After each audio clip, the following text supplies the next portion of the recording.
Yo, what's up, Green Blood fans? Welcome to part two of the triple Green Blood review.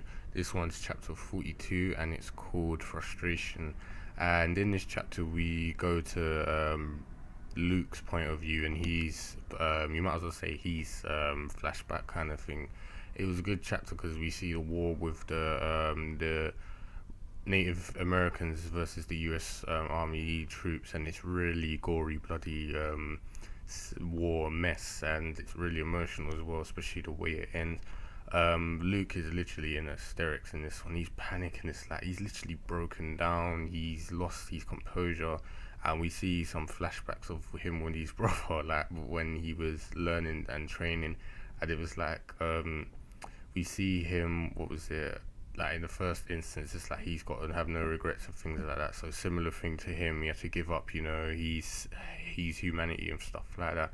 But the second one, which was funny, was Luke didn't oil the 6-shooter holder thing. I can't remember what it's called, the revolver thing. And it's like it said it could discharge, and it's like you really aren't really any good for anything outside of cooking and cleaning, and then squabbling and things like that.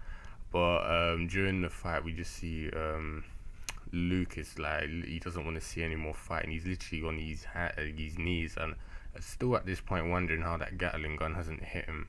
But the Sul warriors and the Qian warriors are still on the move. They're getting closer. The US troops are getting worried, but Parrot's like, oh, just keep giving me ammo, and Luke just wants everything to stop. But obviously that's not going to be the case, and all the Qian warriors are basically trying to be like a decoy and bodyguard for Black Horse to get through. They like protect him, make sure he gets up close, and then finally he eventually does get there. And when he was like, "Oh, give me some more ammo," because he's starting to panic now, and then he's like, "We've got none left." And Black Horse just kills him, just like says a few words like, in honor of, my people that you killed. And he just strikes him down and kills him. And I was like, yeah, you bloody coward, because all you did was shoot the thing. And even Parrot called him out, and this is like, you timid on the battlefield, you're a disgrace, or you're no warrior. And he, kills him. So that was well deserved. Bit depressing because the other US Army's troops aimed their gun at him.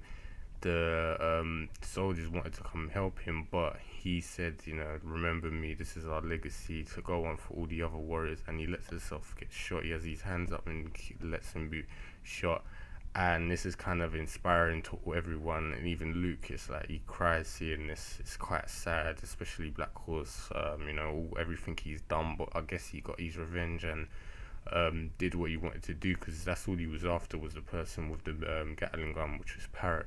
And we see a little thing that apparently the US Army somehow managed to win against that, and I was shocked because I was thinking, how did they don't have that many, but they got the weaponry, I guess, and they managed to somehow win against the Native Americans temporarily, though.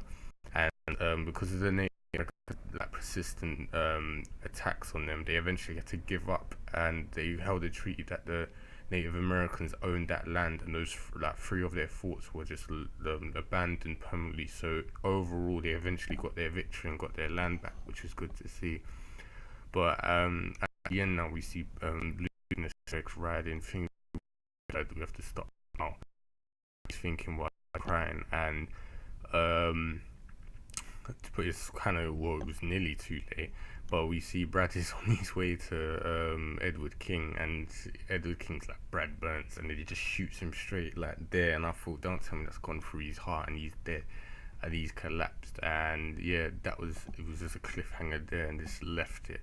And I was like, wow, that was that was a way to end the chapter. I couldn't believe how that ended, because I thought that would have been left till the next chapter or something, but no, it was just like he gets shot, and then it looks like Edward King's gonna get away again. So yeah, it was a good chapter. It was a lot of emotion, blood and gore and stuff like that, and what you usually expect from Green Blood. But I was glad to see that the Native Americans did eventually win in the end, even though the US Army were freaking cowards and creeps. But you know what, they got their hands.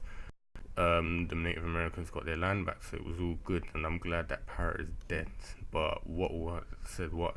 now in for the following arc. I don't know how they're gonna find Edward King again.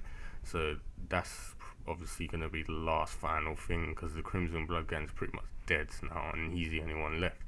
So yeah, that was chapter 42. Good one. Can't wait to see the next ones after this. And you know, you should leave comments if you got anything to say. No, anything at all, just leave them in the comments below.